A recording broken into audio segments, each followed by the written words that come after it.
আজকে আমি দেখাবো কাঁধের সমস্যা হলে কোন ক্ষেত্রে এটি ফ্রোজেন শোল্ডার হয়। সেই বিষয় 3টি অ্যাসেসমেন্ট করলেই আমরা বুঝতে পারবো এটি একটি ফ্রোজেন শোল্ডার। যদি এই 3টি কারণের কোনোটিই না থাকে তাহলে এটি ফ্রোজেন শোল্ডার না, অন্য কোনো কারণে আপনার শোল্ডারে ব্যথা হচ্ছে। ফ্রোজেন শোল্ডারের প্রথম সীমাবদ্ধতাই হলো এক্সটার্নাল রোটেশন, যেটা এভাবে আমরা নিজেরাই চেক করতে পারবো। প্রথমে আমাদের এই হাতটাকে 90 ডিগ্রি, ঠিক এই অ্যাঙ্গেলে 90 ডিগ্রি অ্যাঙ্গেলে রেখে এবং কাঁধ এই যে আমাদের যে কুনুইটা আছে সেটাকে লাগাই দেবো এইখানটায়। এভাবে এরকম থাকলে হবে না, সোজা এরকম লাগাই দিব। দেওয়ার পরে এটাকে আমরা যতটুকু সম্ভব নিয়ে যাব। নর্মাল থাকলে আপনি এই পর্যন্ত আনতে পারবেন, অনেক দূর পর্যন্ত চলে যাবে। যদি ফ্রোজেন শোল্ডার হয় তাহলে আপনি এতটুকু পর্যন্ত আনতে পারবেন না, মানে শুরুতেই আপনার ব্যথা এতটাই বেড়ে যাবে যে আপনি এটাকে আর এক্সটার্নাল রোটেশন মানে বাইরের দিকে এটাকে নিতে পারবেন না।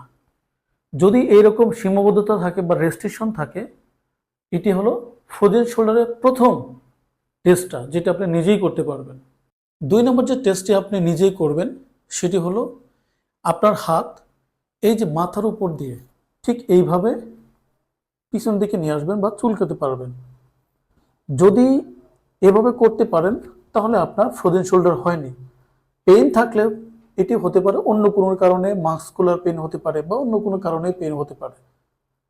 তো যদি আপনি এইভাবে নিয়ে এসে চুলকাতে পারেন বা এইভাবে আপনি আনতে পারেন তাহলে এটা ফ্রোজেন শোল্ডার না।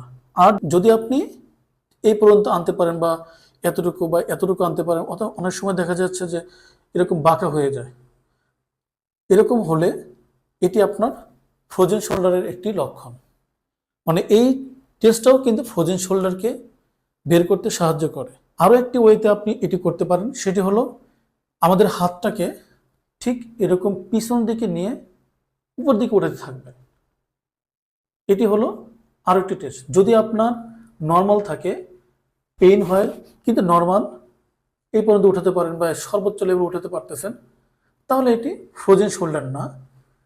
আর যদি এই পর্যন্ত আনতে পারে, অনেক সময় ফ্রোজেন শোল্ডার হলে এই পর্যন্ত আনতে পারে না, নিজের পকেটে নিজে হাত দিতে পারে না, এরকম করতে পারে না, নিজের পকেটে নিজে হাত দিতে পারে না ফ্রোজেন শোল্ডার হলে, আর এরকম উঠাতেও খুবই কষ্ট হয়, এই পর্যন্ত এসেই থেমে যায়, প্রচুর পেইন তৈরি হয় এই জায়গাটা।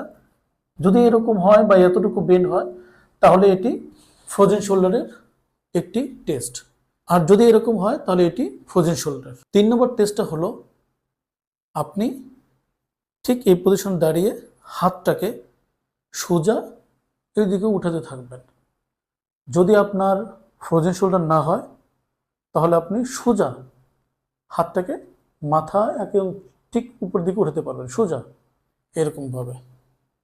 এটি হলো একেবারে ফ্রোজেন শোল্ডার না হলে সম্পূর্ণটা উঠাতে পারবেন 180 ডিগ্রি। আর যদি ফ্রোজেন শোল্ডার হয় তাহলে আপনি ঠিক এরকম এতটুকু উঠানোর পরে ব্যথা শুরু হয়ে যাবে, আর আপনি পারবেন না। অনেক সময় এটুকু করার পরে এরকম বাঁকা হয়ে যায়। এই যে বাঁকা হয়ে যাচ্ছেন, এটি হলো ফ্রোজেন শোল্ডার হওয়ার কারণে, মানে আপনার জয়েন্টটা সঠিকভাবে এখন আর মুভমেন্ট করতেছে না, ফ্রোজেন হয়ে গেছে। এটি হলো ফ্রোজেন শোল্ডারের একটি টেস্ট। এই 3টা টেস্ট আপনি ঘরে বসেই নিজেই করতে পারবেন। এটার জন্য আলাদাভাবে আমাদের কাছে আসতে হবে না বা ডাক্তারের কাছে যাওয়ার প্রয়োজন নেই টেস্টটি করার জন্য। আর ট্রিটমেন্ট হলো এই ফ্রোজেন শোল্ডার হলে যে ট্রিটমেন্টগুলো করলে আপনি এখান থেকে মুক্তি পাবেন, এর জন্য আমার একটি ভিডিও লিঙ্ক ডিসক্রিপশন বক্সে দেওয়া আছে, সেটি আপনারা দেখবেন।